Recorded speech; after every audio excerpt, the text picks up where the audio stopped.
കോഴിക്കോട് വലിയങ്ങാടിയിൽ നമ്മുടെ ദീപക് മലയമ്മ കാത്തു നിൽക്കുന്നുണ്ട്. Good evening Deepak Malayamma.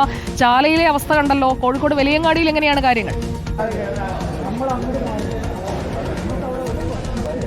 സുജയ, പ്രത്യക്ഷത്തിൽ നമുക്ക് കാണുമ്പോൾ ഞാൻ ദൃശ്യങ്ങൾ കാണിക്കാം. ഇവിടെ നിരവധിയായ വാഹനങ്ങൾ വന്ന് കിടപ്പുണ്ട്.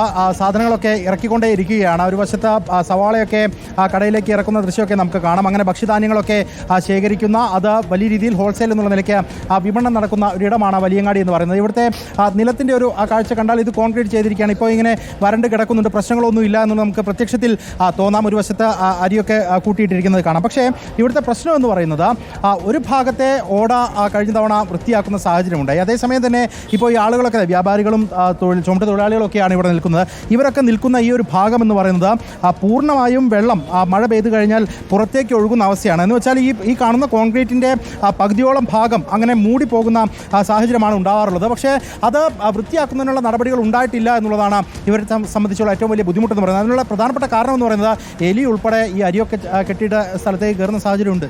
തീർച്ചയായും ഇതൊരു വ്യാപാര മേഖല വലിയങ്ങാടി. ഇപ്പോൾ ഈ മലിനജലം ഇങ്ങോട്ടേക്ക് കയറുക, ഓവിലുള്ള വെള്ളം റോഡിലേക്ക് വരാം. ഒരു മഴ, ഇതിപ്പോൾ മഴയില്ലാത്തതാണ്. ഒരു മഴ പെയ്താൽ എന്തായിരിക്കും, ഇവിടെ മലിനജലമാണ്. ഈ മലിനജലം കൊണ്ട് രണ്ടാണ് കാര്യം. ഒന്ന്, രോഗം ഉണ്ടാവും. ആളുകൾ വീഴാണ്. 2 തൊഴിലാളികൾ ഇവിടെ നിന്ന് എന്തായിട്ടുണ്ട്, വീണ് പരിക്കേറ്റിട്ടുണ്ട്. നിങ്ങൾ പറഞ്ഞില്ലേ ക്ലീൻ ചെയ്യണം എന്നുള്ള ആവശ്യമുണ്ടോ? ഇത് ആവശ്യം മുന്നോട്ട് വെച്ചിട്ട് കുറേ വർഷങ്ങളായി. ഇപ്പോൾ പറഞ്ഞാൽ അതിന് 8 ലക്ഷം ഉറുപ്പ്യ വേണം, നമ്മൾ പൈസ കൊടുക്കണം എന്നാണ് പറഞ്ഞത്. നമ്മൾ പല രീതിയിലുള്ള ടാക്സുകളും കൊടുത്തിട്ടാണ് ഇവിടെ ഇപ്പോൾ കച്ചവടം ചെയ്യുന്നത്. ഇത് കോർപ്പറേഷൻ്റെ ഭാഗത്തു നിന്നും ഇത് വന്നിട്ട് ക്ലീൻ ചെയ്ത് ഓവ് ഉണ്ടാക്കിയതിന് ശേഷം ഇന്ന് വരെ ക്ലീൻ ചെയ്തിട്ടില്ല, മൊത്തത്തിൽ ക്ലീൻ ചെയ്തിട്ടില്ല. ഓരോ ഭാഗം വന്ന് ഒരു സ്ലാബ് ഒന്നിച്ച് കുറച്ച് മണ്ണെടുത്ത് പോകും. അതുകൊണ്ട് ഈ ചെളി നീങ്ങുന്ന പ്രശ്നമില്ല. ഇപ്പോൾ എവിടെ ബ്ലോക്ക് ആയാലും എവിടെയാണോ ഓപ്പൺ ആയിട്ടുള്ള ഭാഗങ്ങളിൽ ഒന്നായിട്ട് പുറത്തേക്ക് വരാണ്. ഇവിടെ ഈ സ്ലാബിൻ്റെ അടിയിൽ ഒരു ഇലക്ട്രിക്കിൻ്റെ പോസ്റ്റിൻ്റെ പീസ് കിടക്കുന്നുണ്ടെന്നാണ് പറയുന്നത്. അപ്പോൾ അതിൻ്റെ മുകളിൽ വേസ്റ്റ് വന്ന് അടിഞ്ഞ് കിടക്കുകയാണ്. അതുകൊണ്ടാണ് ഈ റോഡ് ബ്ലോക്ക് വന്നിട്ട് ഓവിലെ വെള്ളം പുറത്തേക്ക് വരുന്നത്. ഇത് തൊഴിലാളികളെ സംബന്ധിച്ചും വലിയ ബുദ്ധിമുട്ട്. ചാക്കറ്റ് പോകാൻ കഴിയില്ല.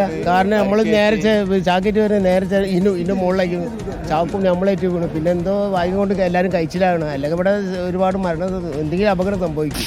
2 ആളെ കാല് പണിയായി, വീണിട്ട് സ്ലിപ്പ് ചെയ്തിട്ട് മുട്ടുകാലിൻ്റെ ഇവിടെ ചിരട്ടൻ്റെ ഇവിടെ ചതുങ്ങിപ്പോയി. അതാരും ഉത്തരം പറയൂ? തൊഴിലാളികളല്ലോ, ഓരോ കുടുംബത്തിനും പട്ടിണിയാവൂലേ?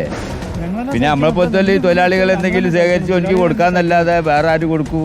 ആ കുടുംബം അനാഥായി പോലെ ജീവിതമാർഗം മുട്ടിയില്ലേ? അപ്പം അതിനുള്ളൊരു പരിഹാര സൊല്യൂഷൻ നിങ്ങൾ കാണണോ?